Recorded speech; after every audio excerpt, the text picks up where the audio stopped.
Who would have thought, by the way, who would have thought that it would be this administration, that it would be Biden's White House that brought us apparently the most dangerous dog of all time? If you didn't read the story, basically Biden's dog, named Commander, by the way, that's a Cujo ass name right there. That Commander, what happened to Skip? Like, anyway, Biden's dog is on record. They've been keeping a tally for biting people at the White House 24 times.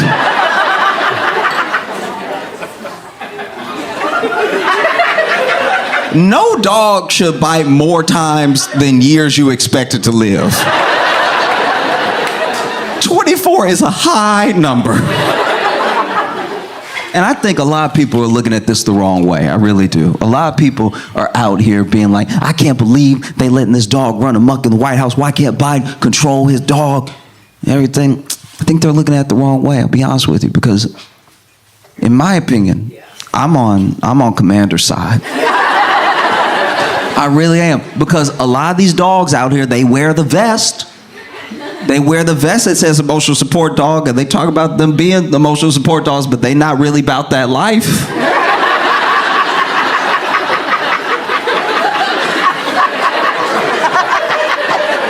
Every emotional support dog I've ever seen has been very passive. And now we want to punish one for taking action.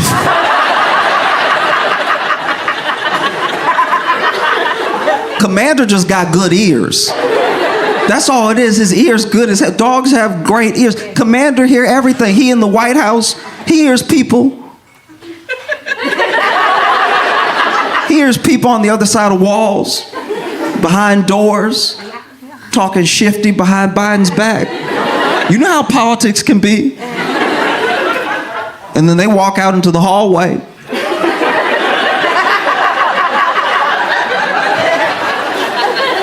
And Commander standing there, looking at him like, call my daddy old again.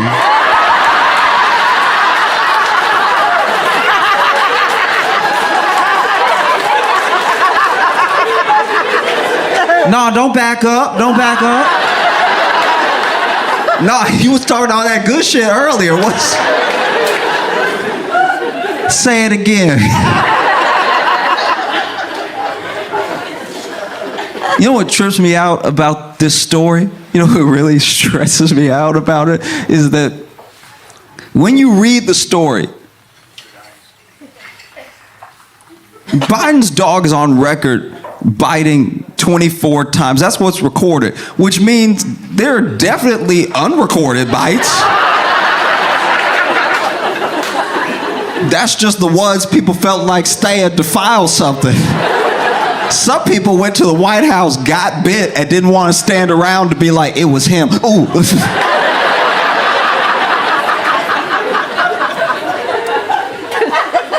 The other thing that really trips me out about this story is that the dog is on record biting 24 times. Never said 24 people.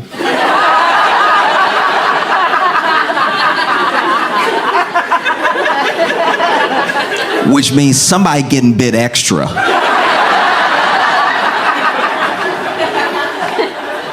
There's a chance this dog has only bitten 5 people.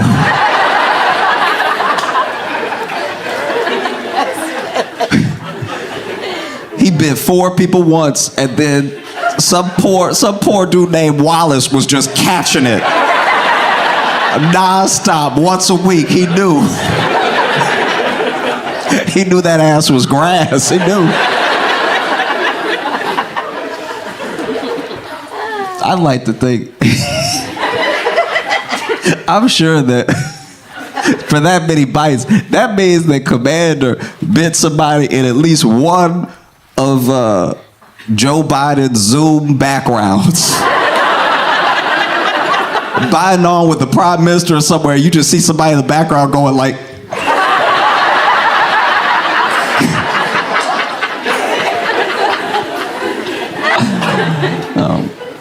But I think they're looking at it the wrong way. I really do. Talking about why is this dog even in the White House? He bit Secret Service. Just make Commander Secret Service. Secret Service is very predictable. I actually worked at the Tonight Show when Obama visited, and so Secret Service was there. And you see them in action. Look, big dudes look very Men in Black. They got the shades, they got the earpiece, everything. They're standing next to the door. I'm not gonna lie, that must be like hell when you Secret Service, because anytime you stand next to a door, there are people that are like, is the president behind that door? But yeah, you would see Secret Service stand there, and look, I'm sure they're very good at their job. I'm sure they could kill you any manner of ways. But tell me what's more intimidating. A dude standing there that you might be able to get past, or a random dog.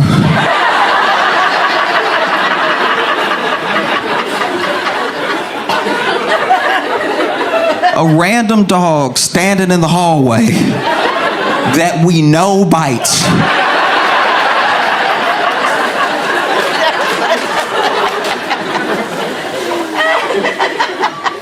It would fix so many different things if they would just let Commander be Secret Service. It really would, Sometimes Biden is giving a speech, and look, please, it's fine. It's me. You don't have to hold back, all right? It's me. I'm your friend. Don't pull back on me. We all know that sometimes Biden is giving a speech, and we are like, just get through it.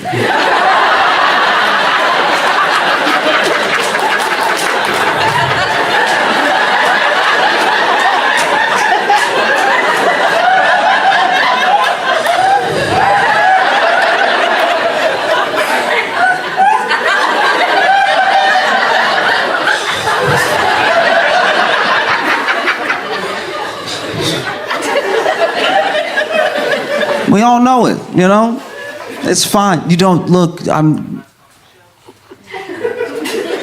just stating a fact.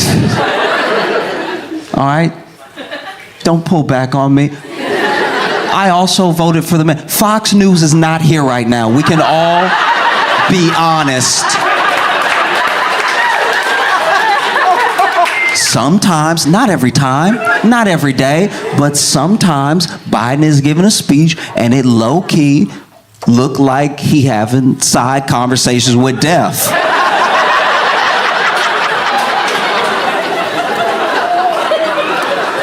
We've all seen it. He is addressing the nation. And then out of nowhere, he'll be like,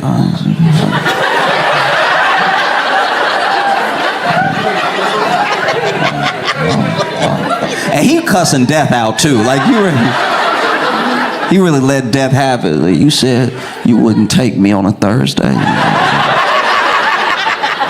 Why don't you get out my face? I'm trying to do.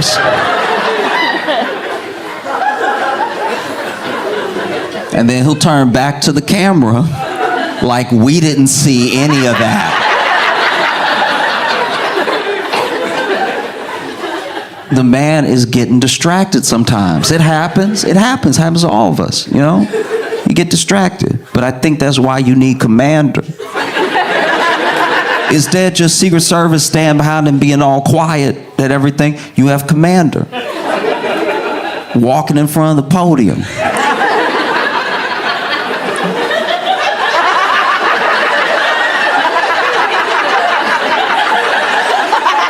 Stalking. Looking for who he likes, who he doesn't like. Commander sees somebody and he's like, hey! Cut that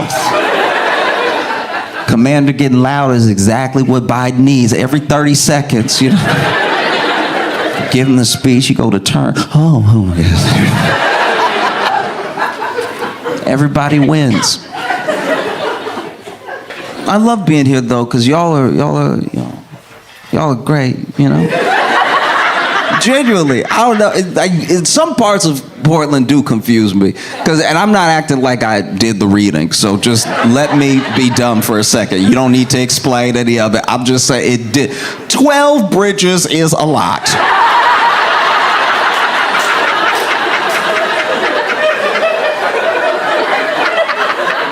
At 12 bridges, I don't know if everybody try to get in or everybody try to get out, but that's a lot of bridges.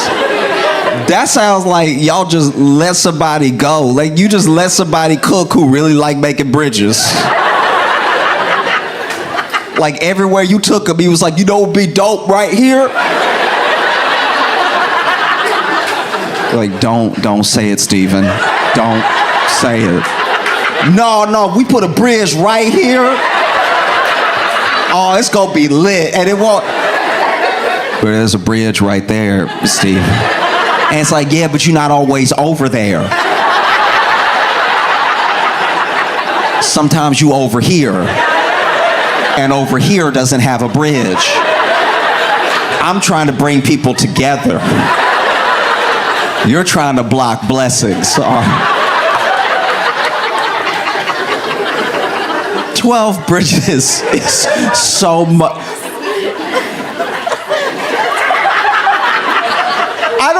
Look, this is gonna make me sound dumber. I don't even know where all.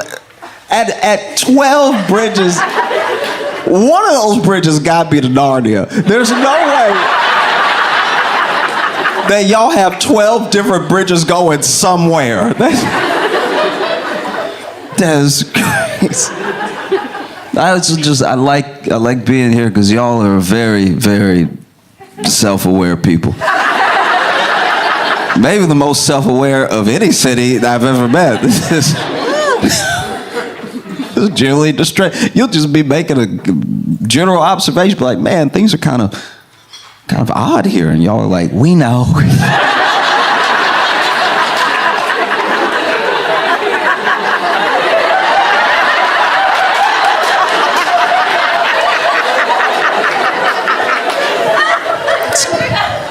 We try.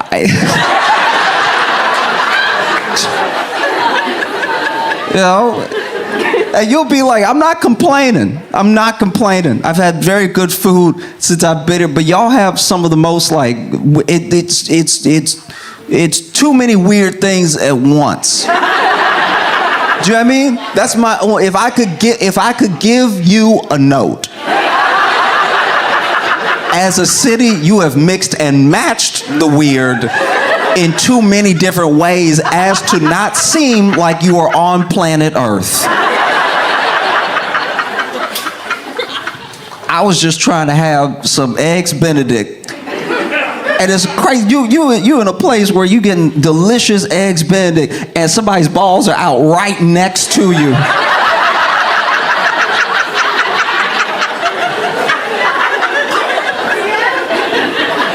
And I'm over here,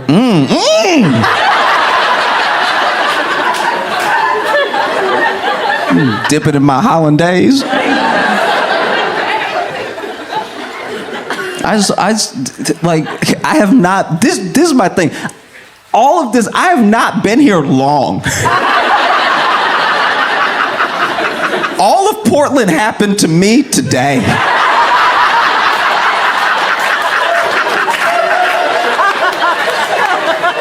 At least New York gives you like a second before someone robs you. They let you get situated, get a little comfortable, let your guard down, then they snatch you.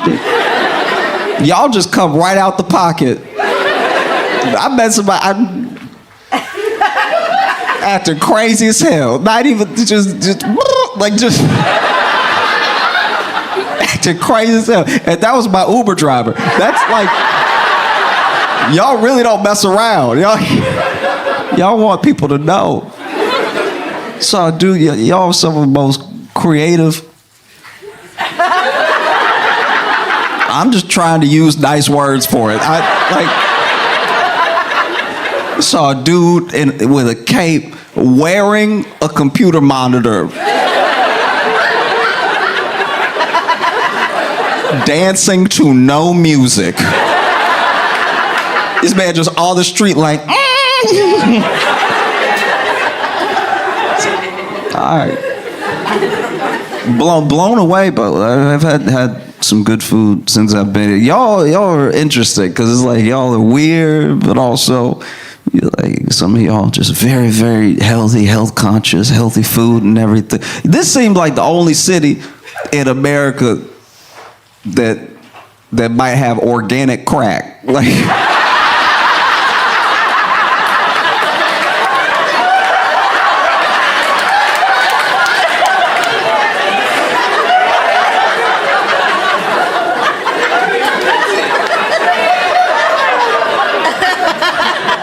Y'all are really doing it all.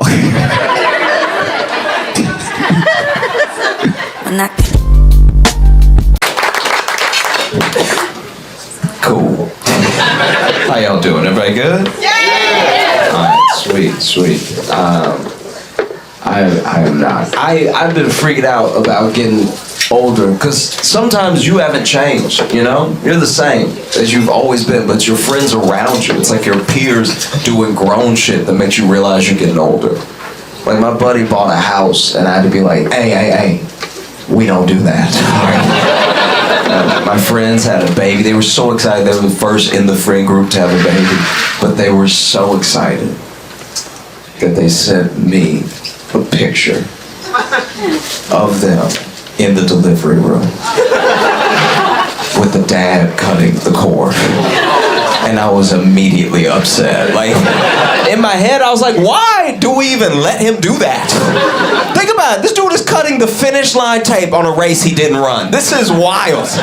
For all the labor, he was just standing there, and then last second, he's like, I helped. It's like, it's not the same at all.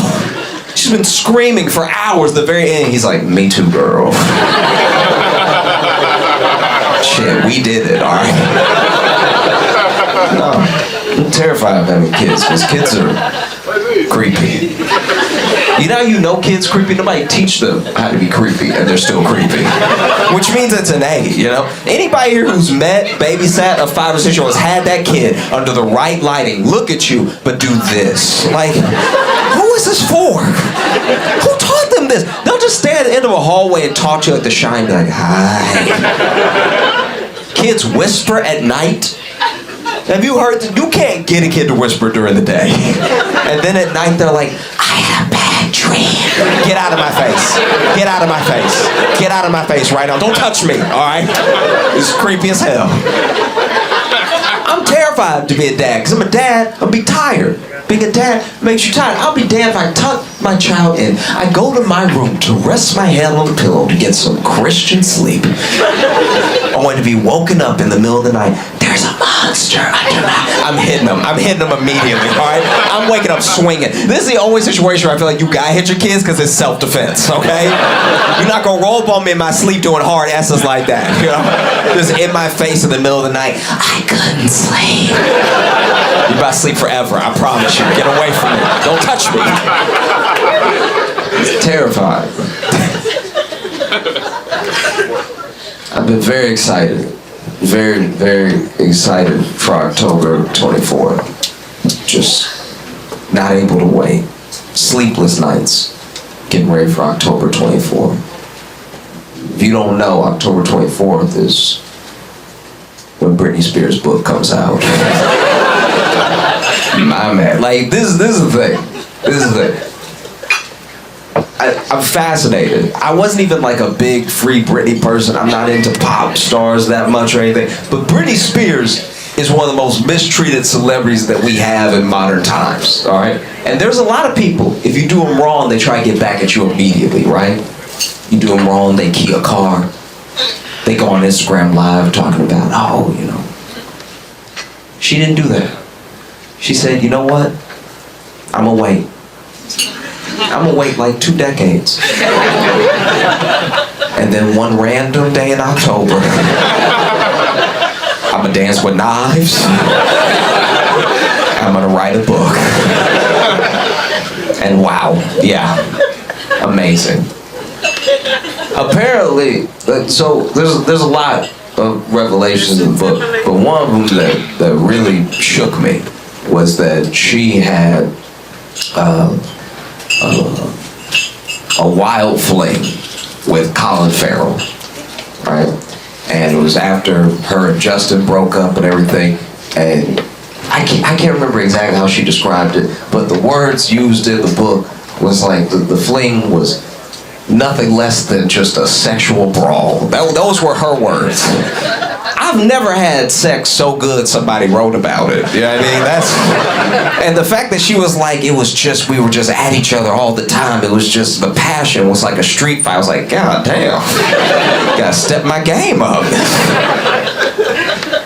I love doing comedy because I love making people laugh. When you laugh, you're letting yourself be yourself, you know? When you're genuinely laughing, you're not thinking about anything, you're not feeling pain, you're just enjoying yourself, you know?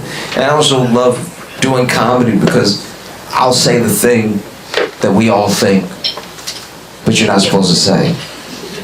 You know what I mean? Like, y'all won't say it because y'all are good people. In fact, after I'm done, you might leave and be like, I would have never said that. And you're right, that's why I say it. It's like my job to say it. I'll give you an example right now. I hope everybody that I love dies in the order I love them. That would be incredible. That would truly be fire. Don't act like y'all have rankings. Don't do that. There's a couple, you know. I got a family member, she loved to call me to tell me who died. That's all she would call me. And she doesn't care. As soon as she knows, I know. She'll call me in the middle of my workday. It'll be 1:59 on a Wednesday. Can't wait. Calls me up. Are you sitting down? Are you sitting down always means dead, by the way. That's not, you're not being mysterious. I'm not like, whoa, what? Like, no, it always means dead. No one's ever like, are you sitting down because you just won the lottery? It's not happening. You know? Are you sitting down? And so I'm like, just tell me who it is. And she's like, your cousin Willie. And she doesn't know I'm on the other end of the phone like, oh, thank goodness. Okay, because she doesn't know Willie not even in the top 30, all right? Like, Willie can go, okay? This could have been a text message if I'm being honest with you.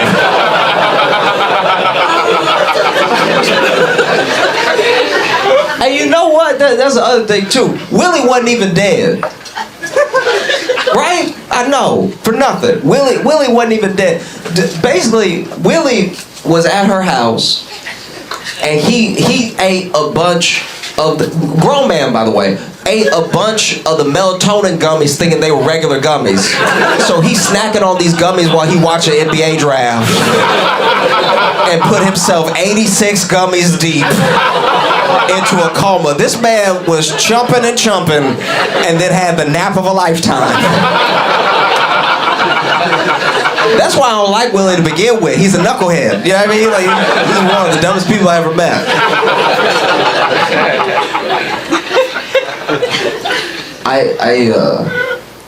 I had never wanted to necessarily get into martial arts. When I was a little kid, I was hoping I would grow enough to be a big enough man that nobody would mess with me. You know what I mean? Like when I was little, I was like, there's still time. I'm gonna eat my greens and I'm gonna keep going. So it works for Popeye, it'll work for me, you know. And then at 19, I was like, yep, I am done cooking. I need to come up with a plan or something because right now I'm very movable, okay? This is unacceptable. And so I started doing jujitsu. And if you don't know what jujitsu is, it's a martial art and it's also the only time straight men are allowed to hug. And I started doing jujitsu, and there was a kid, okay, so I'm a white belt, right? After 2 years, I'm still a white belt, so I'm not good. I'm actually pretty bad. And then they always have me roll is the sparring, they always have me roll with this kid, and he 15, but he weirdly strong. I don't like it. It's like, cause you could, he looked 15, but then he get a hold of you like, oh my God, like it's terrifying. He's strong as hell, and he's a blue belt, and he should be higher. That's unacceptable. I feel like they gaslight me keeping him blue because he doing high level stuff to me. It doesn't feel right. You know what I mean? Like there's a very thin line in jiu-jitsu from getting submitted and getting fucked. Like it's really bad. And so I had to quit doing jiu-jitsu because last time, okay, so this is the last lesson that I did, right? So they were teaching us a drill, and then they had us just roll with each other, right? And he got a hold of me quick, because like I said, he's strong, so he grabbed me. I was like, ah, you know, and then he had put me, so imagine that the wall is the ground. Okay, so he's on top of me, and then he had moved me. He like, I'm not a flexible person, but he had pushed me to where I'm like, this is the base of what's happening, and he's on top of me, and so now I'm trying to push him off, but like this is not a great position to be in. So then I'm over here just like, I'm not getting any track. Like I can't get him off because he's strong, and and then finally there was this moment, and we've all had this moment where it's loud somewhere, and then it gets quiet just in time for you to get embarrassed. You know what I'm talking about? You ever been at a club and then it's just in between songs, it's quiet for a second, and everybody hears you go, "My tampon!" Like that's basically what happened. So I'm over here fighting for my life, right? I'm just like over non-stop, and then out of nowhere I'm like, and like,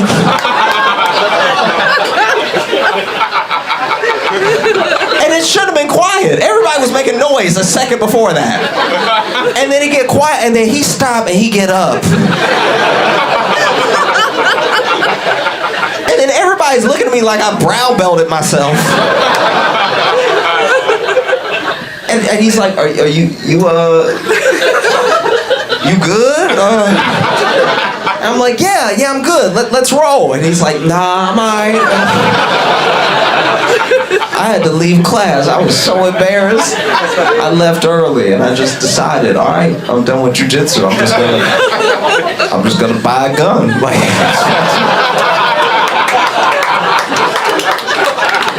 anybody want to press with me? They can catch his lead. Yeah.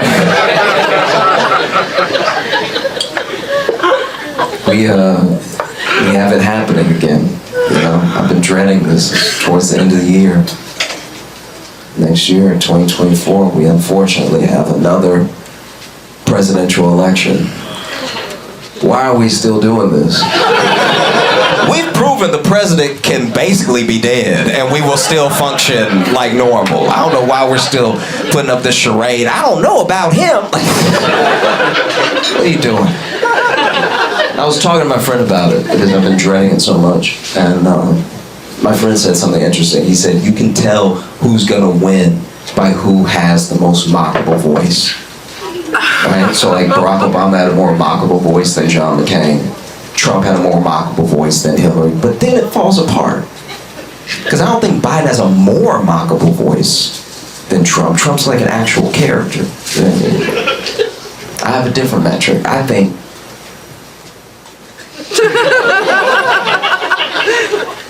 think whoever's the freakiest wins. Do you know what I mean? Like, Barack and Michelle were laying it down way harder than John McCain and his wife. That was when Barack still had the good hips and everything. Yeah. And we know about all these porn stars that Trump has tried to smash, that he has smashed. You know, bigger freak than Hillary. And I'm gonna go out on a limb and say it. I think Biden is a bigger freak than Trump. I do. Remember when he started running and was smelling the back of everybody's necks? Remember that? We had to beg him to stop. We were like, Joe, nobody does this. This is insane. Y'all remember what I'm talking about. He would just be up on somebody like...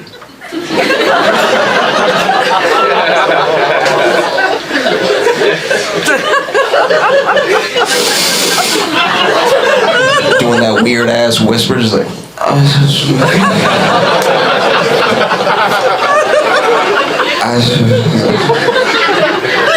That's some good neck meat you got. I used to be one of these dudes that was like, I'm never getting married. Never, ever. Like when I was 20, I was like, I'm never getting married. I can't even imagine. Why would anybody do that? Whatever, right? And then I worked at a bar when I was 20. And so a lot of the people that came to the bar and a lot of people that I worked with were older than me. But now that I'm older, they're middle-aged, right? So I see what happens when you keep that attitude, like, I'm just never getting married. No, not me, bachelor for life. I've seen it now, and it's not good. It's actually pretty bad. You know, we need to work on interpersonal skills, love each other, find somebody, and make it work, because this is rough out here. They're not doing well. Because this is the thing. No matter who you are, when you get married, marriage is you having a life partner. You know what I mean? It's you having someone that can look at you as you get older and be like, hey, that's weird. Don't do that outside the house. Don't embarrass me in front of other people, because they know we're together, all right? But if you don't have that, if you're not married and you don't have that, you just keep going through life and you get weirder and you think it's normal because you with you all day. So you were like, I think it's a good idea, let's do it. And before you know it, you that weird dude. It's very upsetting, right? And this is the thing, this is the main way that I've watched it manifest, is that, how do I put this? Okay, when you get older and you take all that unmarried energy and you put it into something, most dudes put it into a passion or a hobby, right? Now, if your passion or hobby is useful to the world, then it's not a big deal. You know, if you do science and you're like, I'm never gonna get married, no, never, then you just pour that into doing extra science, and then you discover something, people be like, wow, what a brilliant man. Thank goodness he dedicated his life to science. That's almost never happening. Usually, you put it into a weird ass hobby. I got a friend, he put it all that unmarried energy into scams. That's all he does is scams now. And he be telling me about the scam. Okay, for all the fellas in here, do you know when you get the DM from the Instagram model with no followers and she needs money? That's him. That's him every time. He hitting everybody up. He got me. That's just, it's everybody. He's hitting them up. And I was like, who falls for this? And he's like, honestly, people that look like me. Like, it's pretty wild. Reminds me of that dude. Y'all see that dude? That dude that they caught, he had been faking heart attacks at all the restaurants. Oh, yeah. Okay, if you didn't see the story, basically this dude who looks like a walking heart attack was going to restaurants and faking heart attacks to get out of paying the bill. And he got off at like 19 different restaurants. They were just so thankful he didn't die in their booth that they were like, I guess you can just go. Just please leave. Don't die here, right? And then he finally got caught, and I feel like he got caught because that 20th restaurant was probably a Waffle House. Probably his server would be like, you ain't dying without tipping me. Get your ass up. Get your ass up. Or even worse, they tried to help him. Some big cook comes out of the kitchen like, let me give him mouth to mouth. He gets up, he's like, actually, no, I'm sorry, this is a scam. Please send me to jail. I apologize. But that's what happens. You put all that energy into something that's not productive. It makes you weirder, taking all that unmarried energy, you know. Like, I got a buddy, he's the only black ventriloquist I've ever met in my life, and it is so upsetting. This is an abomination, all right? This is so creepy. It's so, and he's not good. He's not good at all. We can all see him talking. We all see it. And then he making the doll move, but he can't stop looking at the doll too, so he's like, what's up, my boy? Like, it's jarring. And honestly, also, real quick, I do owe white people an apology, because I'd always made fun of my white friends who were scared of dolls and thought they were too creepy and freaky and everything. And I get, now that there's one that looks like me, I get it. This thing is disgusting. It's so freaky. It's just looking, his eyes and everything. I'm sorry, I judged too harshly. It's very creepy. But it's not just the dudes. A lot of the women that I know, middle-aged, you know, I ain't never getting married type thing. And now They all do one thing. They have different lives, different passions, careers, but they all do one thing. They be hugging me way too long. They be doing these long ass hugs, and they moan the whole hug. Y'all ever had one of those church hugs? You know what I'm talking about? Like, sugar.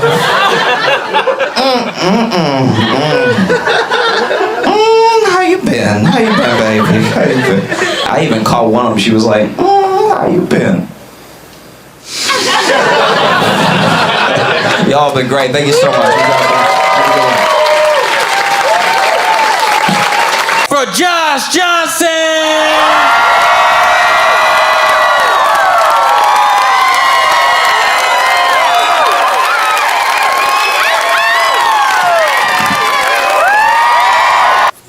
There's a lot of times when you're reading the news, going through all these stories that are deeply depressing. Every once in a while you get something that's a little, I don't know, a little spark. Something that takes your mind off of all the bad stuff, even if it is one of the bad things, you know? Like, I don't know if y'all saw, but Diddy's lawyer trying to quit.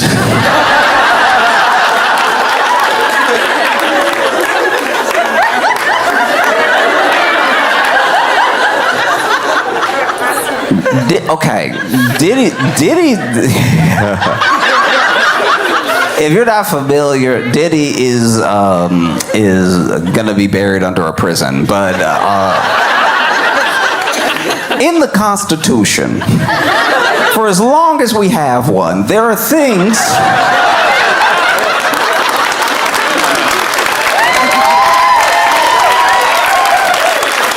For as long as we have a Constitution, there are things laid out in it that state your rights as a citizen, you know, and your rights in court. You have the right to not incriminate yourself. You have the right to an attorney. You have the right to a speedy trial. You know, you have these rights because we've tried to set up to the best of our ability, and not a great ability, a justice system that kind of works. You know what I mean? I look at the American justice system the way I look at my uncle's car, right?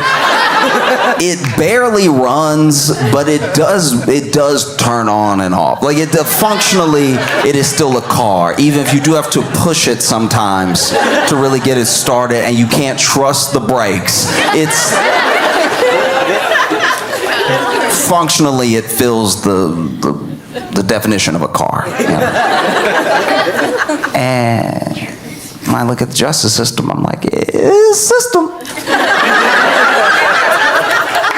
But within that system, for as long as we've had it, we've had an individual, whether they did or did not do something, needs to be represented by someone up against the state or the party suing them, and the people that take on these criminal cases, maybe they take them on because they just know our system works best when there's at least someone, where it won't be popular, but there's someone to stand on the other side of the thing to make sure that the scales are balanced, that gives an honest effort, even if this person did what they're accused of doing, is a monster. None of that matters, because for the justice system to be a system, we at least have to walk in the door with the scales at balance, right? Innocent until proven guilty, and just something so that we don't all tear each other apart. And then there are people who really believe their clients. They really believe in the innocence of this person. They're like, I know this thing looks bad, and I know from every angle that everyone should just throw their hands up, but I believe this person when they told me that they didn't do it, and so they represent them, right? And neither of those seem to be the case for Diddy. Like that was all mostly theoretical. It's just his lawyer quitting. His lawyer's name, I might be mispronouncing it, but I'm pretty sure it's Anthony Rico, which is one of the most insane last names to have while not wanting to represent Diddy at all. That would be like your lawyer's name being Danny Murder, and he's like, I can't be next to you though. That's wild that I can't be over here. Because I didn't even know that lawyers, I didn't know that lawyers could quit. Everything I know about the law, I know from like movies and TV and stuff. And usually when you're watching a movie or TV show where someone is having, you know, a butting head scene with their lawyer, it's either the lawyer being like, well, look, if you're not going to be honest with me, you're not going to tell me everything, then you can just find somebody else. And you don't really know what that means, right? Or the person in jail be like, or you're not even doing your job. You don't even believe me. You know what? You're fired. And then I don't know what that means. Yeah. But in Diddy's case, this person, I didn't know that you couldn't just quit. I didn't know that you could quit, but I also, if you could quit, I didn't know you couldn't just quit. This is sounding dumber than I'm intending it to sound, but I'm telling you the way I found out. I didn't know that you could quit, and then when I found out you could quit, I didn't know that you couldn't just leave. You have to file a motion to quit. You have to like let the judge know I need to quit. You can't just quit the way you quit at Costco. You can't just walk out middle shift. Like, you know what, I'm gonna do something else in my life. You know? And so, you know, he filed a motion so that he could quit, and in the motion he says, under no circumstances can I continue. Woof. Under no circumstances can I continue. This man's paying you millions of dollars. Under no circumstances can I continue. Under no, and then they, you know, you ask, hey, why can't you continue? And he said, you know, hey, look, I'm not going to give you any reasons, okay? You know, people are asking him, I'm not going to give you any reasons, okay? Because that would violate attorney-client privilege, which I'm not a lawyer. I don't know the law. I don't know many laws at all. But that sounds very guilty to me. That sounds wildly guilty. I'm not a lawyer. I don't know the law. That sounds very guilty. It feels like he walked, like when you're saying, hey, why are you quitting? Because I have to. Why? I can't tell you it would violate attorney-client privilege. Just that sounds like he did it then. That sounds like you know he did everything then. And the thing that's special about this particular lawyer, Anthony Rico, saying under no circumstances can I continue, is that this guy was Osama bin Laden's lawyer. And it's like that.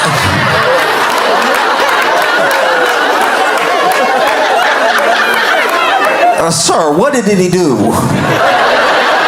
What did he do to make you, who defended Osama bin Laden,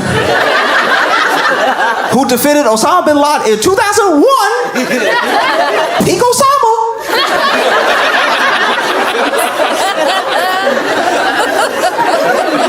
If there was ever a time where the heat was on Osama bin Laden, it was 2001. And you were right there, like my client. But you were Diddy's lawyer, and you were like, you know what? Terrorism is one thing. This guy is nasty, okay? That is very nasty. I can't be a part of this. It doesn't sit well with my soul. Oh. Because I know if you're Diddy's lawyer, you got your work cut out for you. You got a whole lot of work cut out for you. You have to hope a new pandemic breaks out that only affects memory. That's the only way you have a chance, is if almost everybody forgets everything. Because look, once again, most of what I know about the law, most of what I know about the law comes from like Law and Order, which means I know nothing about the law. Because in Law and Order, they got to wrap it up. pretty quick. You know, they take you on a journey, but they got to wrap it up by the end of the episode. Everything can't be to be continued, you know? And so they got to wrap it up. So if they choose to have any of the episode take place in court, a lot of times what will happen, especially if you get into those close minutes where you're like, ooh, it's almost top of the hour. How are we going to resolve this, right? They usually just have the prosecutor, like the DA or the ADA, really badger the defendant, right? Like, you did it, didn't you do it? You did it, and you do it again. You looking and doing it right now. You did it, and you did it, and you did it well, and then you did it, and then you got caught, and you wish you were doing it right now. Look at you, you're not even here. You're letting your eyes glaze over. You're in your mind doing it again. Look at him, he's doing it again right now. He's doing it in front of us, and doing it, and doing it, and doing it. Didn't you do it? Just say you did it, because you did it, and we all know that you did it. You'll never not have done it, because you did it, and you know you did it. You do it again if we let you out. You doing it right now in your mind. You did it, and then the other person finally goes, I did it.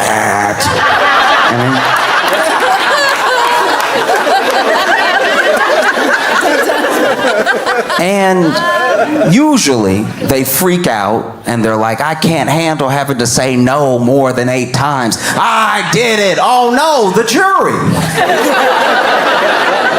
Dick Wolf.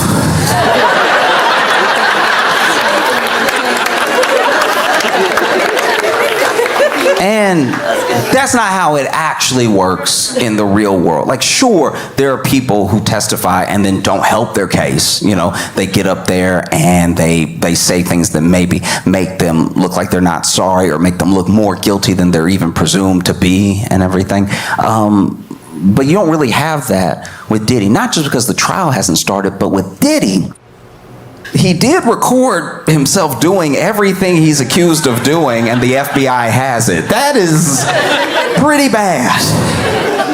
Only thing worse than doing something is doing it on camera. You know? Even if the entire jury could not see, they could hear. So it's rough. He also has not only the lawyer that Osama bin Laden had, Diddy's got like 3, 4, 5, 6 lawyers. Got a lot of lawyers. I didn't even know you could have that many lawyers. I guess you can have as many lawyers as you want, but like that already. I'm not a lawyer. Glad I'm not on the jury, but that looks very guilty to me. Everyone that I know who's ever gone to jail or been found innocent and didn't go to jail, they had one lawyer. They had one lawyer to be like, hey, it's just me and he didn't do it. That was the whole proceeding, right? They didn't have a soccer team. That's crazy. You got so many lawyers. I bet you that was one of the things that his lawyer said. He was like, look, you're gonna be good. You got 80 other lawyers. Okay, you don't need me. Let me go. Please, I know too much. No, because at a certain point, a certain amount of lawyers, I know that everyone has their specialties, but that looks bad to me, at least. It's like you need that many specialties at once. You accused of that many things that you go ahead and break up the work like a group project. And then to say you have like 5, 6, 7, 8, 92 lawyers, for any one of them to quit does make everything look worse. You know who didn't quit? OJ's lawyer. OJ's lawyer saw everything. He even saw him in the Bronco, and he was still like, I got you. We gonna be good. You know who else didn't quit? Jeffrey Dahmer's lawyer. He saw that to the end. Ted Bundy didn't even quit defending himself. He was like, you know what? I'm gonna keep going. Let me see how this plays out. At any point, he could be like, you know what? I'm making me look extra guilty. Let me go ahead and get some help in here. No, it's mind-blowing. I don't get it. You represent Osama bin Laden. And he was number one in the world. You went for the criminal. You repped the criminal. And whatever we're finding out about Diddy behind closed doors, you were like, not this. Yuck.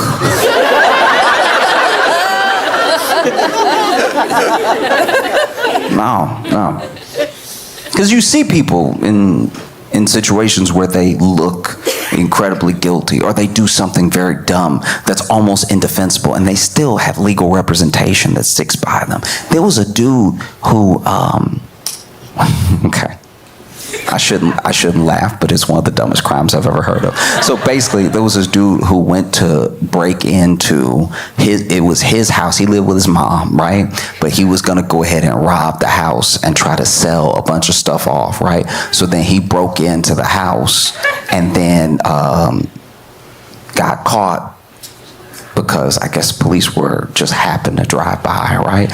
And then they see him breaking the window, going into the house, had a key, breaking the window, going into the house, and then coming out with the stuff. They arrest him, and he can't believe, he's like, you have no right to arrest me. And at first, because he's explaining everything, they thought they had no right to arrest him because it was his place where he lived with his mom, even though it was her house, right? And he said, no, you have no right to arrest me because it's daytime. He genuinely believes you could only get arrested for burglary at night. And his lawyer didn't quit.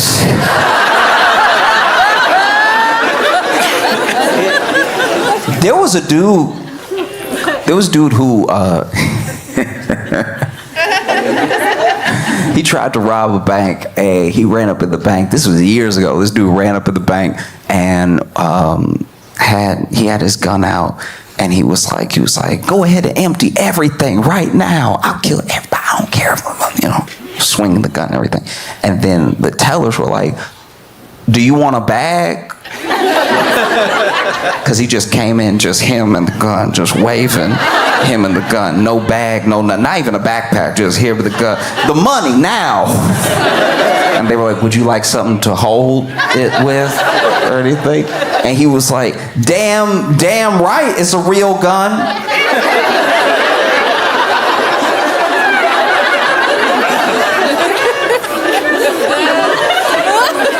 And they were like, sir, we asked, would you like a bag? Would you like a bag with the money? We're getting the money right now, but would you like a bag? And he's like, you're right, I've had it. And then they turned to each other and they're like, I don't think he can hear us. And so then they hit the alarm. The alarm going off, this dude's standing there, I'm waiting for my money. They're like, no, we're getting it.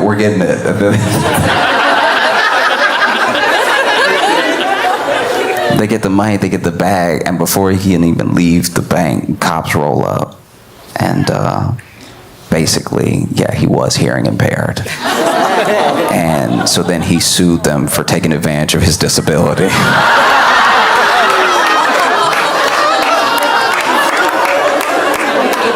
And his lawyer stood by him. Do you see how this normally works? That's how it's supposed to go. Your lawyer is supposed to stand by you. They're supposed to be your ride or die. Diddy's lawyer said, no, I like to live and I will not be getting in the car. Oh, that's insanity. That many lawyers. You got 98,000 lawyers. I feel like Diddy just gonna keep hiring lawyers to make sure there's no one left to be on the jury.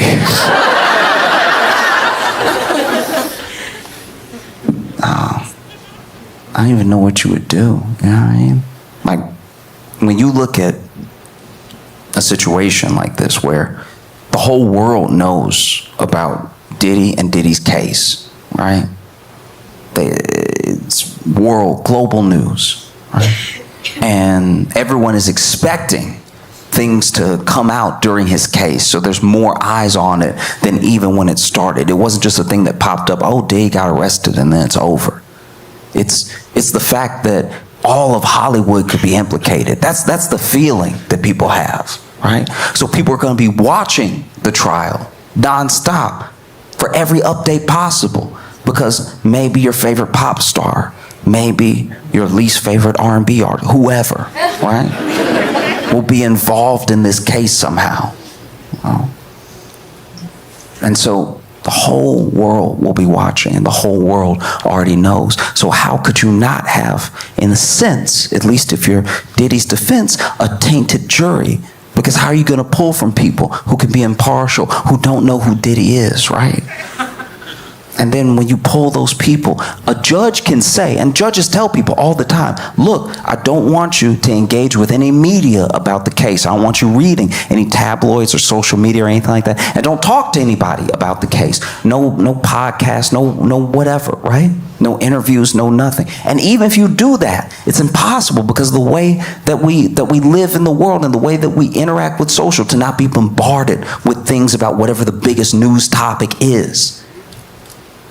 So then how is it possible for Diddy to have a fair jury, right?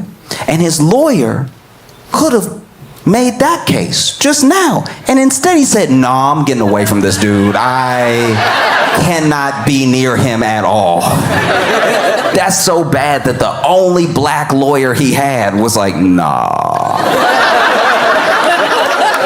You're not gonna get me caught up. Because you know, I think he's just scared. I think he's scared that he's so close to it that he's literally just representation, but he might go to jail. That can happen. I didn't know that could happen, but that can happen. I had never seen it happen in my life until Michael Cohen. Michael Cohen, in case you don't remember, was Trump's lawyer. And Trump got in some legal trouble, and somehow Michael Cohen went to jail. That's a superpower. That's a superpower if I've ever seen one. I've never seen someone dodge charges so hard they hit their lawyer in the chest. That's crazy. That's the I'm rubber, you're glue of law. That's insane. Trump had all this legal trouble. He's like, take him, Michael. I'm sure Diddy's lawyer saw that and was like, that could happen to me. I refuse. My last name is already Rico. No,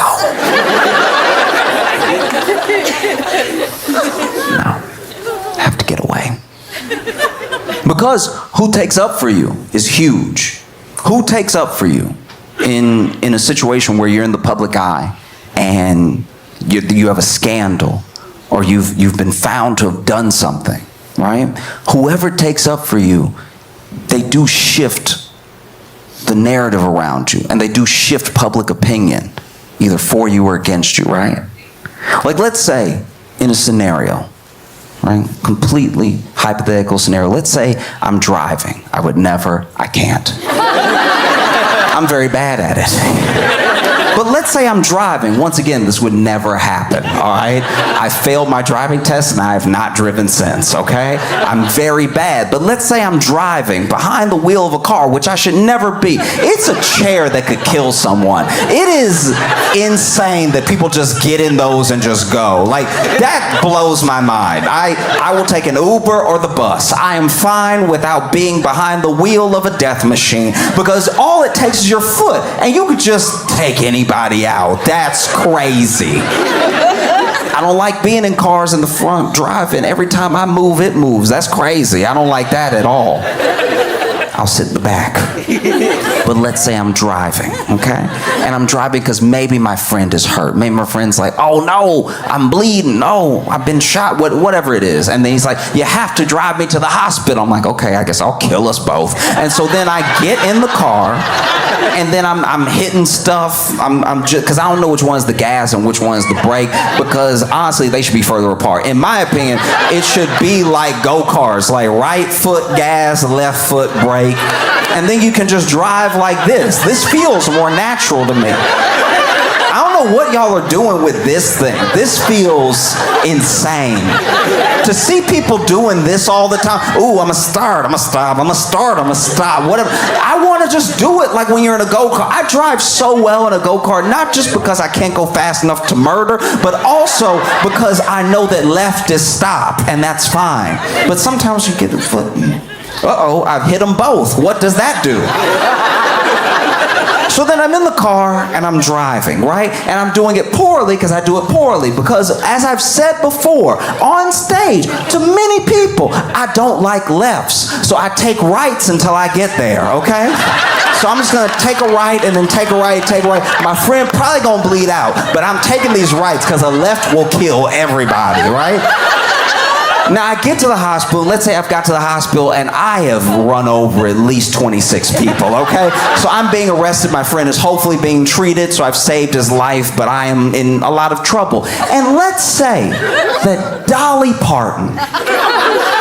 Parton came to my defense, right? Because I'm not famous enough to get in trouble on the news, but there might be a couple of tweets where it's like, do you see that comedian just floored everybody? Just drove on the sidewalk for 6 blocks and took a right and drove on the sidewalk for 4 more blocks and took a right and drove on the sidewalk for 2 blocks and then took a right and then got to the hospital and hit somebody in front of the hospital. And I only hit them because I was trying to hit the brake, but it should be over here. But instead, it's in the middle. I guess. I don't know. I'm never in the car right there. I don't know what y'all do. Why isn't it just pep? Why isn't it just buttons? Let me hit a gas button. That would be nice. To just have the wheel and then a button. Right thumb is gas, left thumb is brake, and it's like a video game, but instead you're just over here. Crazy way to do it, but y'all do you, okay? Let's say though that Dolly Parton comes to my defense. Probably never gonna happen. I don't know her, would love to, but let's say. She's like, I know Josh personally, okay? And I know he would never purposely run over 26 people.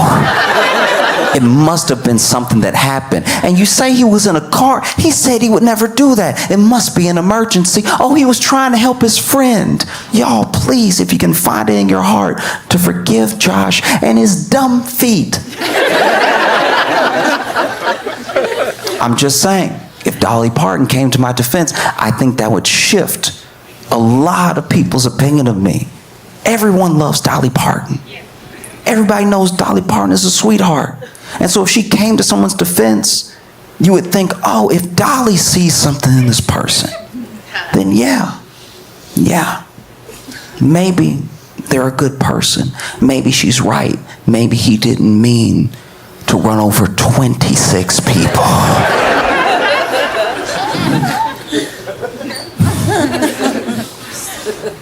No. I don't know what Diddy does from here, because the guy who represented Osama bin Laden dipped. I don't know who you get after that. That seemed like the bottom or the top, depending on what your definition of willing to represent evil is. I don't like if the dude who represented Osama is like, I'm a dip, I don't know who else would jump in, you know? Giuliani? Okay, well, he lost his license. I'm positive he lost his license. Maybe I'm wrong. Maybe he's the only one who can do it. I have no idea. Because someone did come to Diddy's defense in the wake of Diddy losing that representation, you know, close proximity to Diddy's lawyer being like, I can't do this anymore. Someone did come to Diddy's defense publicly. Unfortunately, it was Kanye West.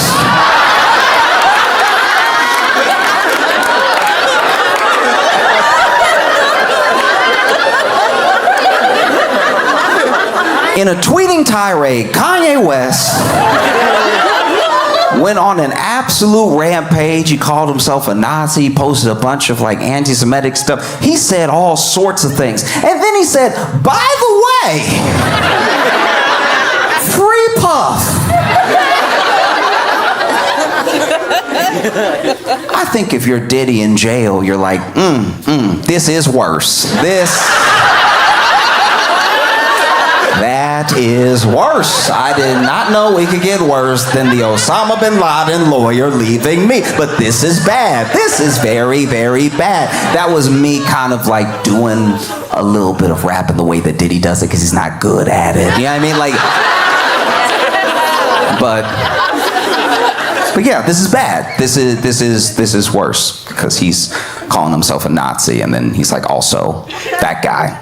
Think of that guy and me together right now. Think of when I want you, when you think of me, I want you to think of him. All right.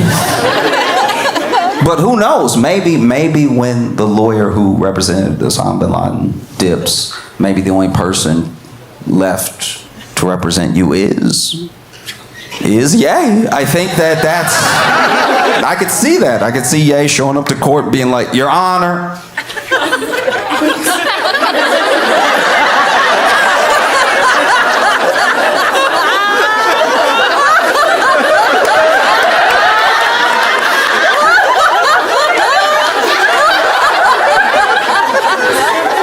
I rest my case.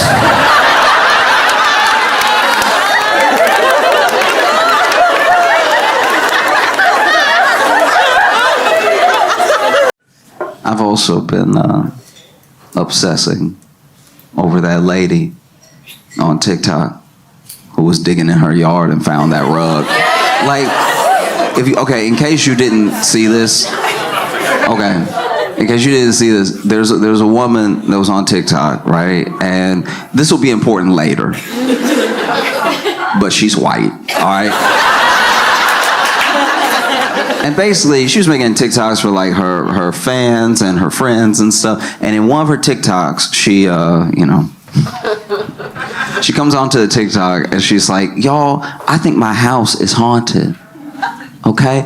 And then she starts giving her reasoning, and she does a little tour of her office where all these things are moved that aren't supposed to be moved. She's like, I'm the only one that comes in here, and this is here, and it's usually up here, and then this is moved over here. And then when I opened my laptop, the laptop was like cracked from the inside. Like it just, and you could see it. It was like corrupt, like it looked like ink had been spilled. It was so shattered on the inside, right? And she was like, I don't know. I think I have a ghost. And in my head, I'm watching this, and I'm just sort of pulling from life experience. I'm just kind of like, you ain't ever been robbed before? Like,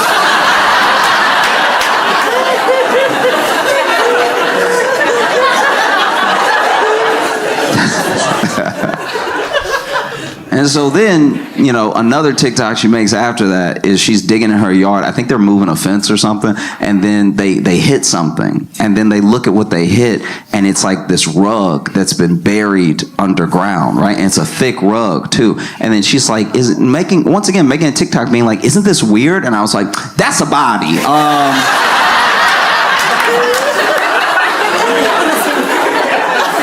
That's clearly a body, okay?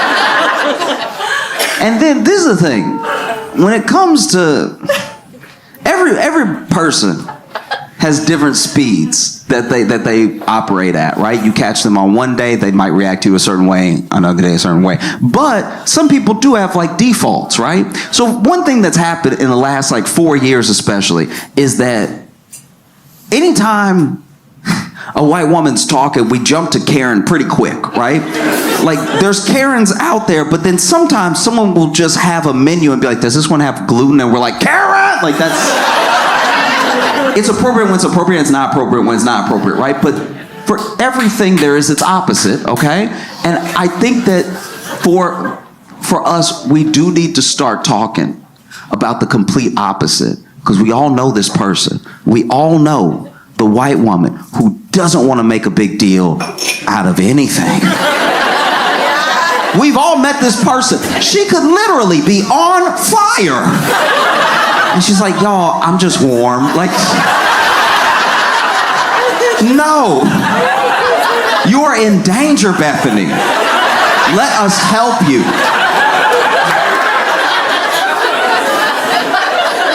You know what I mean? Like, she could call you. She could call you in the middle of a robbery.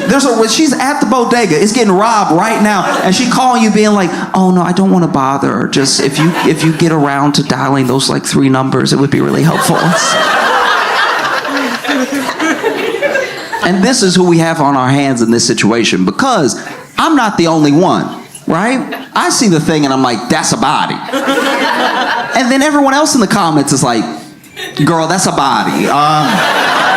And this is the thing about internet comments in general, right? At best, almost all the time, random comments on the internet are at least not helpful. They're at least not doing anything for you when you read them, or when you posted them, they're not actually good feedback. Yeah, I mean, like it happens a lot, especially because the internet's just out for everybody, you know? Especially on a place like TikTok. People stumble onto your stuff and then they just comment on it, whatever they think. It might have nothing to do with what you're talking about, you know? Like, as an example, years ago, I bought some nunchucks.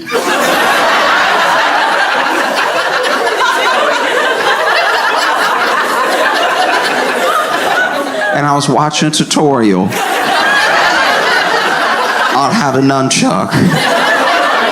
And the dude's tutorial was good. He wasn't hitting himself at all. He knew exactly what he was doing, right? But then I went down to the comments to see if it was as helpful to other people as it was to me. And none of the comments had anything to do with nunchuck. The top comment was like, support the troops. And it's like, sure, but how did you get that from this? So for all of her comments to be like, girl, that's a body, I think you should listen. Okay? She made another TikTok where she was like, another really weird thing that happened was that my stepson was like going to bed and he went to plug in his phone, and when he woke up in the morning, instead of the phone being on 100%, it was on 3%. And you know how ghosts can suck up energy? I'm like, no, we're past this. It's a body. And once again, she was doing that white woman thing, trying to not make a big deal because, guys, I don't think it's a body. She says, I don't think that it's a body. I'm like, you think it's a ghost? It being a body helps your thing too.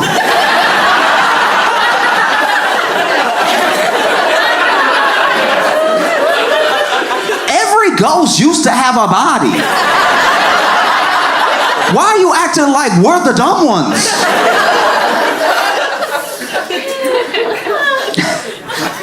And so then she makes another TikTok where she's like, okay, y'all, I called the police.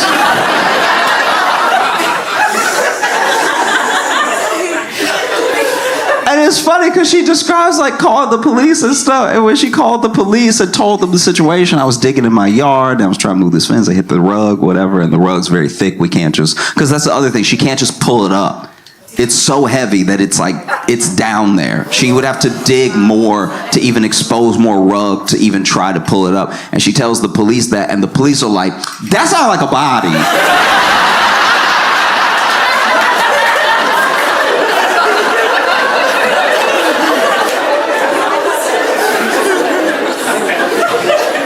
And so the police come out, right? And I am not a cop. I don't know how police work actually works. I don't know what procedure is or anything. All I know is what I saw in the video, because she was also making a TikTok out of the police coming and checking out the hole. And the police, when they got there, I don't know what exactly they were doing, but they were doing that thing where, you know, like when they have their hands in their vest?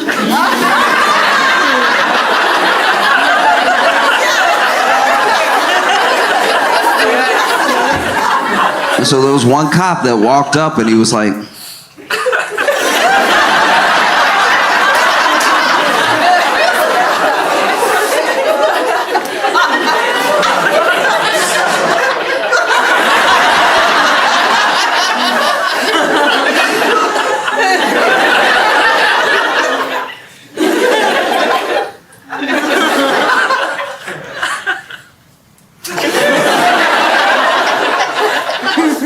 that might be a body.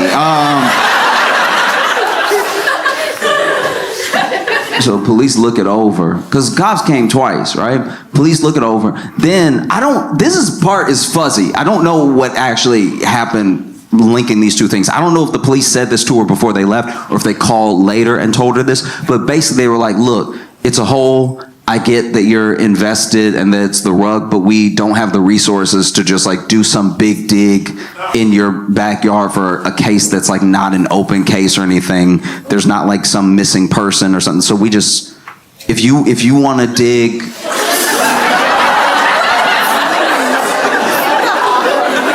if you want to dig and then call us if you find something, you can, but like, we're not gonna. And I mean, look, in this case, it was just the rug. It's not like a foot was hanging out or something, you know what I mean?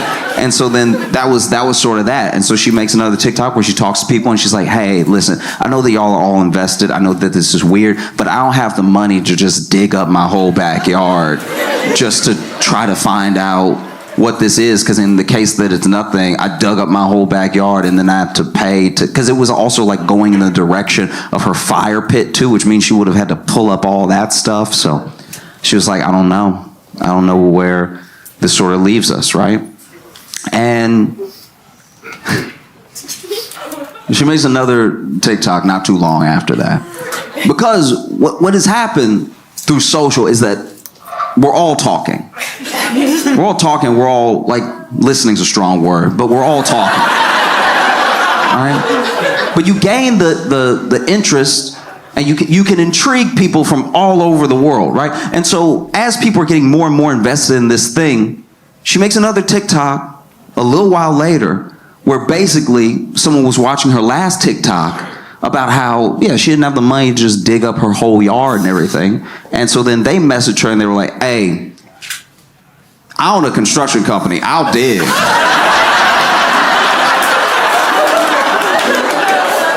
I will not be left on a cliffhanger, all right?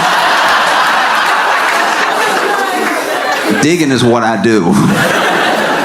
And so then, the next TikTok is her basically being like, hey, this person with this construction company said that they would come over and dig and help me figure it out and everything. So go ahead and tune back in, 4:30 Eastern Standard Time. I'm gonna go live and we'll find out together. This is what's really jarring about that, right?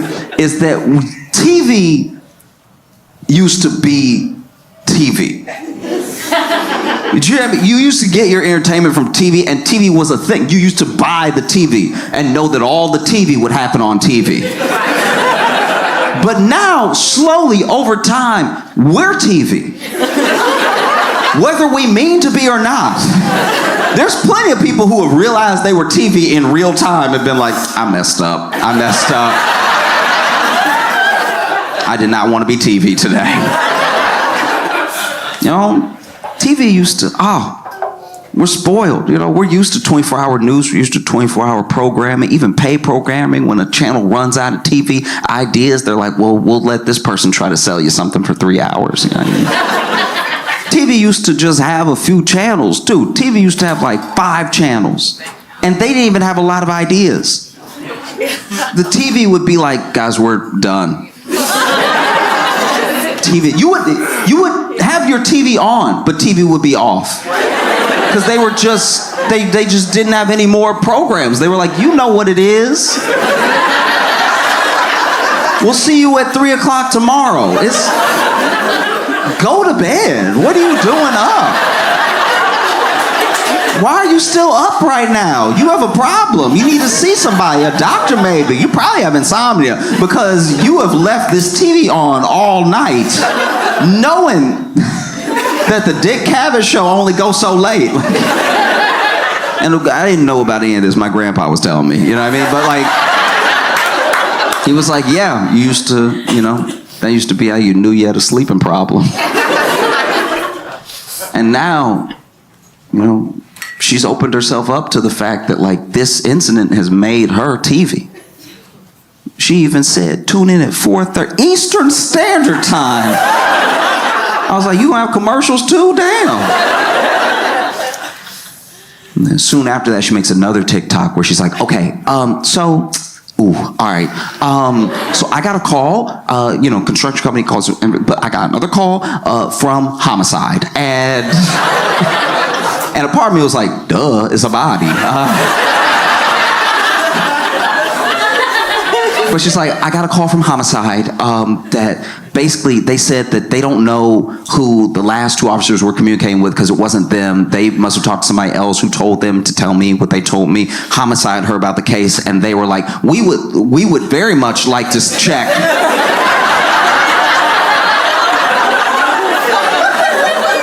That's like our whole job, to check if that's a body.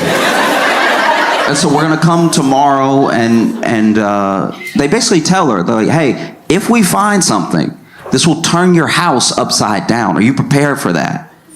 And she was like, yeah, I want to get to the bottom of this thing. It's been like on my mind, and we're not just curious. It's like this could potentially be terrifying, And so they're like, okay. And if we don't find anything, then you're free to let the construction company dig and just see, like, get to the bottom of what maybe is dinosaur bones. Who knows, right?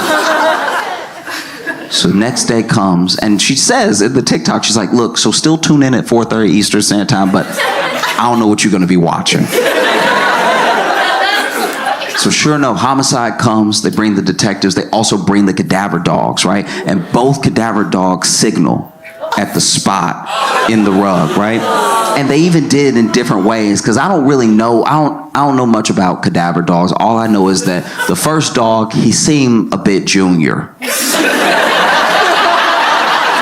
Do you know what I mean? That first dog was just a little too happy-go-lucky. You know what I mean? Like he really showed up and was like, oh, what a beautiful day. It's wonderful to just be in a yard and be able to run around, stretch your legs, and hang out with your friends and stuff. Oh!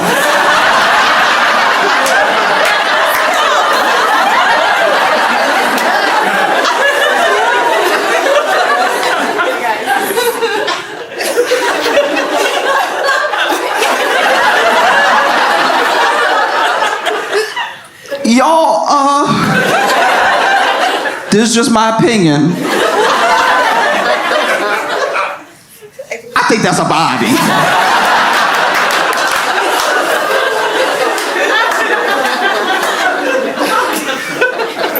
Second dog comes out, must have been more senior dog. They must bring two just to make triple sure, you know what I mean? Because second dog comes out much calmer, at least to me. Just had more of a dignified gait to his walk. Walking around.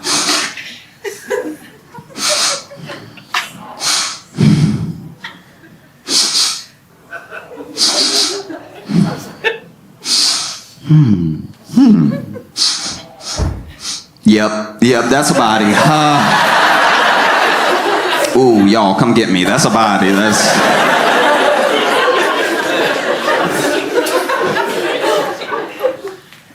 it's got to be tough.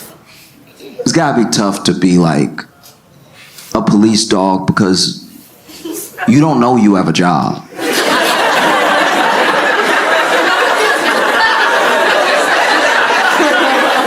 Think about a police dog, just a dog. They think they're chilling. They think their life is normal. They only have like wild reactions once in a while, Like, I wonder what it would be like to take a police dog to like just the dog park. Have him converse with other dogs and stuff. Running around. That house dog is like, hey, how you doing? Looking good, I love a pup in uniform. Oh, this? Oh, yeah. I wear it all the time. That was, you come to this park often? Oh, yeah, every day. Every day, me and my pal come here, and then, he lets me run around, and then we walk home, and then he feeds me treats, and I take a nap, and the police dog's like, nap? What's that? Oh, when you just get tired and you fall asleep whenever you want. And it's like, okay, must be nice. And you said your owner gives you treats. What kind of treats? House dog's like, oh, all the treats. It's incredible. I get like the beef treats and the chicken treats. I go crazy for the tuna treats. I try to play it cool, but I can't. They're too good. Sometimes I'll play hard to get, but then I'm a sucker for the tuna treats. do you get treats? And the police dog's like, yeah, I get treats all the time. What kind of treats do you get? Police dog's like, mostly cocaine.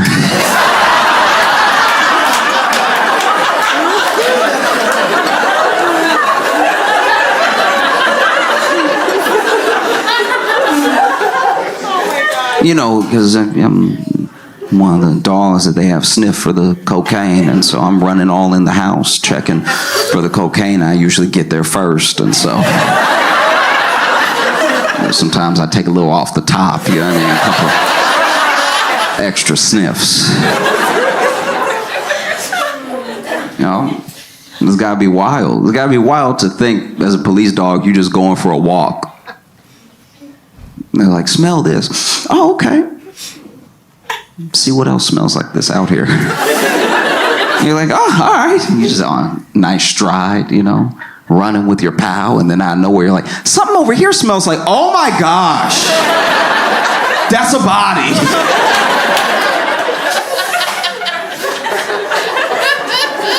So both the cadaver dogs signal, right? And when they signal, you know, she's like, oh my gosh, like, you know, she's really taking it back. And I think that's also the first time that this becomes like real, because I think, you know, I can't say what was going on in her head, but I can imagine that, like, at the time you're just kind of going through the motions and having your own little true crime thing. But then when there's really something there and it becomes real, like, oh, this is terrible. This is terrifying. And then the police even come over and they're like, hey, you might want to stop recording. And so she makes another TikTok hours later where she's like, hey, I'm sorry I left y'all on cliffhanger. You know, police were like, hey, maybe you want to stop recording. So I stopped recording and everything. But yeah, there's just people all over my house and stuff. And it was just like, I think it was all hitting her at once. And it must have been overwhelming, you know? And she's even saying to the camera, she's like, and the police, you know, they appreciate the fact that I'm the one that called them and stuff like that. So it's not like they're looking at me or anything. I was like, nope. Call a lawyer. Call a lawyer. Call a lawyer. Call a lawyer. Call a lawyer. Call a lawyer now. Put the phone down and call a lawyer. Don't talk to me. Call a lawyer. I'm not a lawyer. Stop talking to me. Call a lawyer.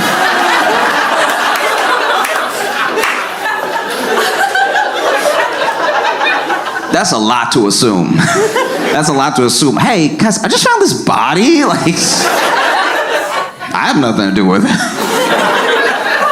You know? And it's got to be tough. Like, I really did try to put myself in her shoes. You know, it's got to be horrific to find something like that, what it might be, all that stuff. I think about what any of us might do. You know what I mean? Maybe not make a TikTok about it, but like what any of us might do. Like, I think about what I would do. I'm a homeowner. I'm digging, I'm moving my fence, you know, and then hit this rug. A rug, by the way, that had a tree planted on top of it. I think about what I would do, right? As Josh, and even more importantly, maybe as like a black dude in America. I'm not gonna lie, I think I'd be like, yeah.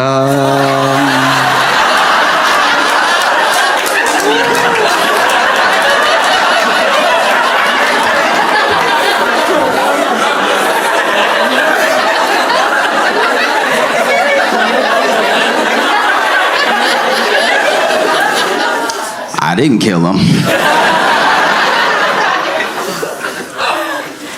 You know? So then they like properly excavate and they do a whole dig, and it turns out it's not a body. Isn't it weird to be disappointed?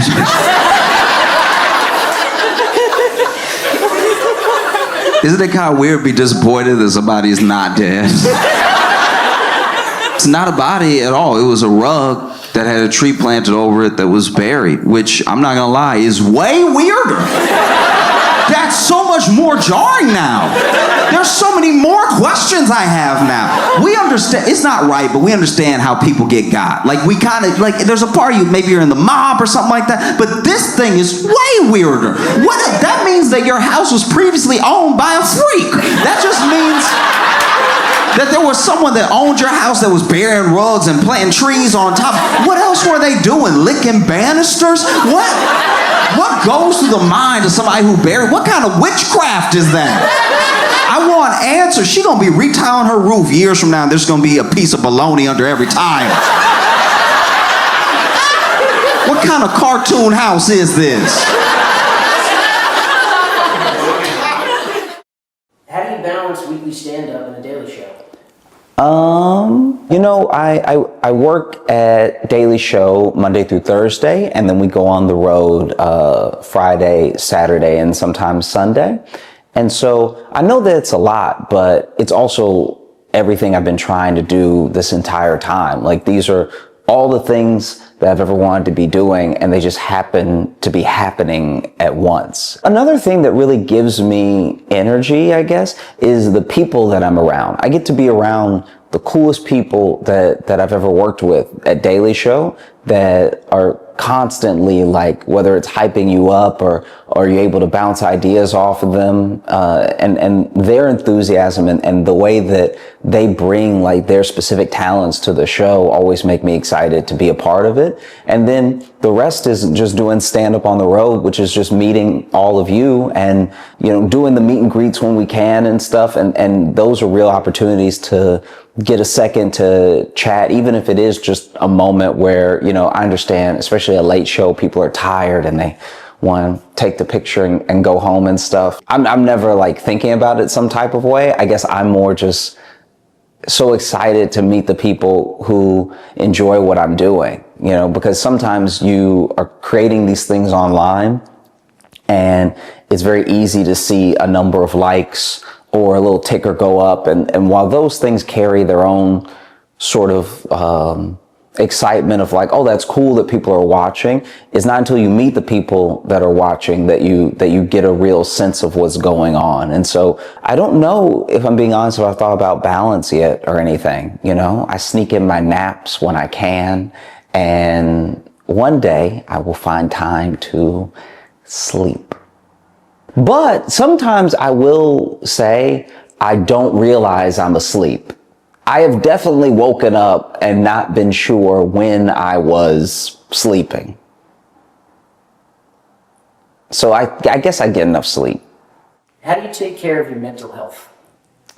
I think I do lots of stuff. To me, I think you're constantly bombarded all the time with stimulus and with media.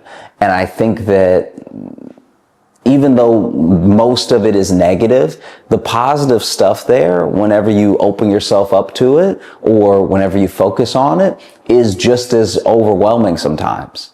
There are a lot of people out there talking about the good things happening in the world. And if you engage with that stuff as much as you engage with, like, mainstream news and being up to date on the latest horrible thing that's happening in every country, I think you can find the balance that's actually happening. Because it's true, all these things are happening at the same time.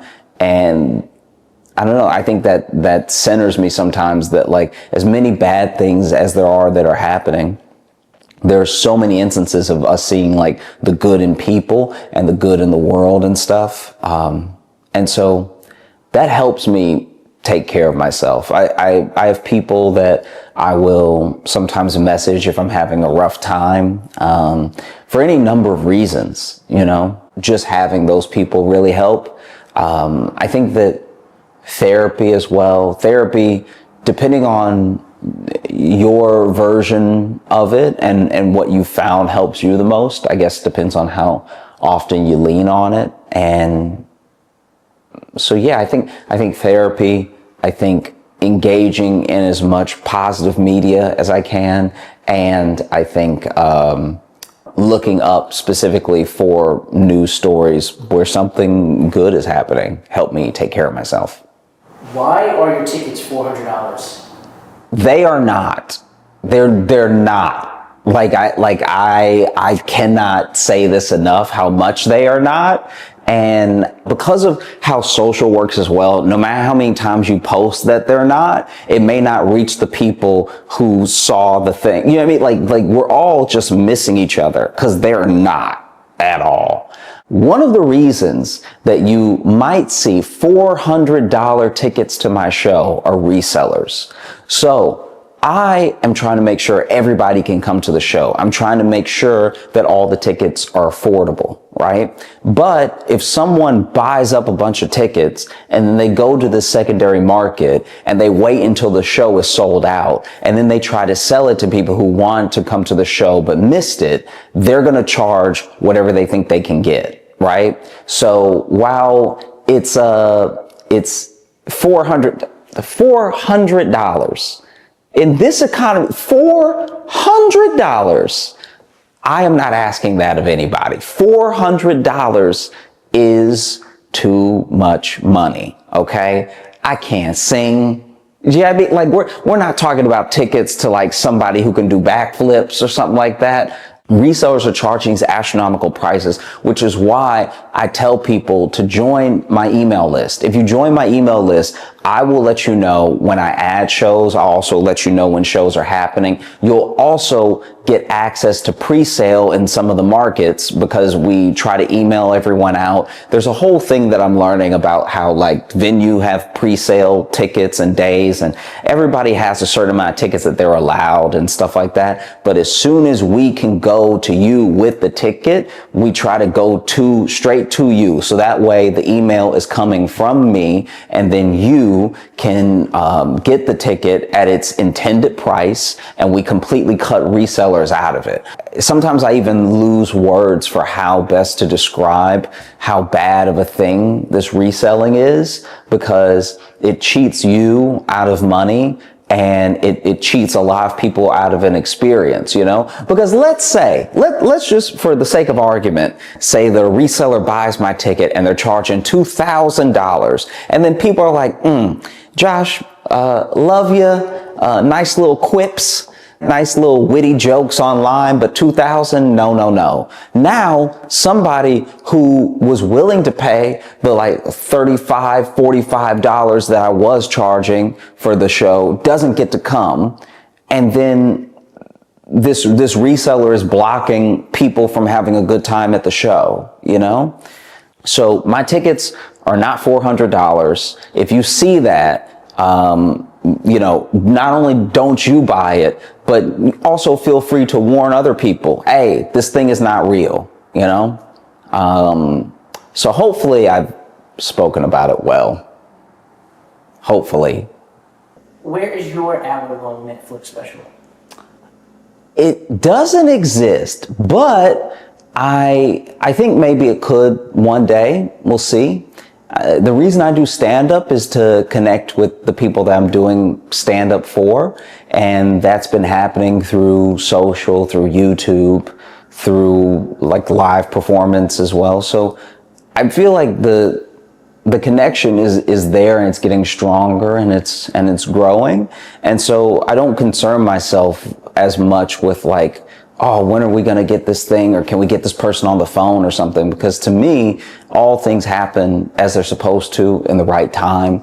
And so if there is a day that comes that I have an hour-long Netflix special, then the day that comes will be the day that it comes out. Until then, I'm having a great time posting and writing as much as I can and just sort of putting that stuff out there. Can you go deeper into your writing/performing process? Yeah, so I guess I don't know. I could talk about it all day. So I'll try to give like some bullet points. I think when you're writing about anything, in my experience, I think taking the things that you find funny about them and the things that you find interesting about them and believing in them are going to be ways that you connect people to the thing it is that you're talking about. Not everything is interesting, and maybe everything can't be made interesting by a specific person. But I think if there's any like gold that you actually find in something, someone else will connect with that. I think the missing connective tissue sometimes is belief in the thing that you're talking about, and it's in a full understanding of what you're trying to say. And so whenever I'm writing anything, I'm trying to make sure that I'm fully distilling the idea down enough that if you don't know me, and if you don't know what I'm like, and if you've maybe even never watched stand-up before, you'll still get what I'm trying to say. And I think that that is one of the main things I look for in what I'm talking about and how long I want to talk about it. And then I think that sort of all of life informs other pieces of it. So if I may be talking about one thing that has nothing to do with any of the other topics I bring up in my mind while well, let me see, now I'm rambling. Hold on. If you choose a topic to talk about, right, it may seem incredibly isolated. It may seem like one of its kind, but because of how long humans have been around and because we have cyclical behavior, it's not. So no matter what the thing is, there's something like it that has happened before, even if it's only in spirit. And so I think that as soon as you pick something to talk about, you can find things that are similar to that thing that maybe someone might not understand thing A that you're talking about, but they've experienced thing B. And if thing B is a universal enough experience and you link it back to A, then I think that you can in turn at least give people the option of seeing what you're trying to say. And that's just one way to do it. I think that the other way is like take the thing that is your topic that's most important to you and breaking it down on every level. At some point with those layers, people will start to see what you mean. Whether or not they agree is like completely up to them. And luckily for stand-up, you don't really need anyone to agree with you. You just need them to be enjoying what you're saying and find it funny. Some things that we find funny are because of agreement, and some things that we find funny is because of the absurdity of it and how much we disagree. And so I think that in those ways, you don't really need to have the way a lawyer does an iron tight argument. You more just need to have all of your points built out and know exactly what you're trying to convey. And then that will be the link between you and the people that you're sharing with. I think that, yeah. Thanks so much for watching. I appreciate you so much. I look forward to seeing you on the road when I come to your city. Make sure to join the email list. It's at joshjohnsoncomedy.com. And I look forward to making more videos for you in the future. You know, I really love what I'm doing right now, and you're part of why I love it so much. Yeah. Till next week. So when I swing my legs, are you getting that? No. Oh, you're not? Okay. That would be my undoing, because they are nowhere near. And it's like, it's hard to take a man seriously when they're swinging like this, because it's a natural thing. Like if they were on the ground, they would be planted enough that it wouldn't be a big deal. But because they're so free, because my knees are really off the edge, there is a dangle that's not only a bit dainty, it's a bit whimsical too. It's not the right vibe to try to be. The shoes are also Velcro too, so that... Yeah, okay. These actually aren't my normal shoes. I wore these because I lost my shoes. And so I'm still looking for my real shoes. But then until then, I have these on, and everyone has been looking at me like I need help. I have not encountered anybody in a store or on the street that has seen my shoes and not been, let's just say, extra nice to me. Dangling in Velcro shoes, it's not the look for a grown man. You know what I mean? Like, this is when I tell you I'm positive that this is like a walking ick. Yeah, like this is bad. So I was also not happy about it, because I literally asked my girlfriend, hey, do you know where my shoes are? Which is one of the most insane questions you can hit a person with, because your shoes should have been left by you somewhere nearby. But I did not know where my shoes were, and I haven't worn these in maybe a year. I don't even know where they came from. I really don't. Like maybe I bought them, but I feel like they were a gift, and not just a gift, but like a re-gift. Like I think they were given to someone my size, and then that person was like, nah, I can't keep these in the house. It's better than not having shoes. I'm grateful to have more than one pair of shoes, but I'm also praying I find my real shoes soon because, ugh. The main shoes, they're what, on? On clouds, yeah. When are you going to get an endorsement? I mean, you have those on every show, every stage, all over the country. That's up to On Cloud. I wear them because they're comfortable. But an endorsement would be nice. That would definitely buy some more On Clouds. Yeah, they might as well endorse me. I would just give the money back to them almost immediately in On Clouds.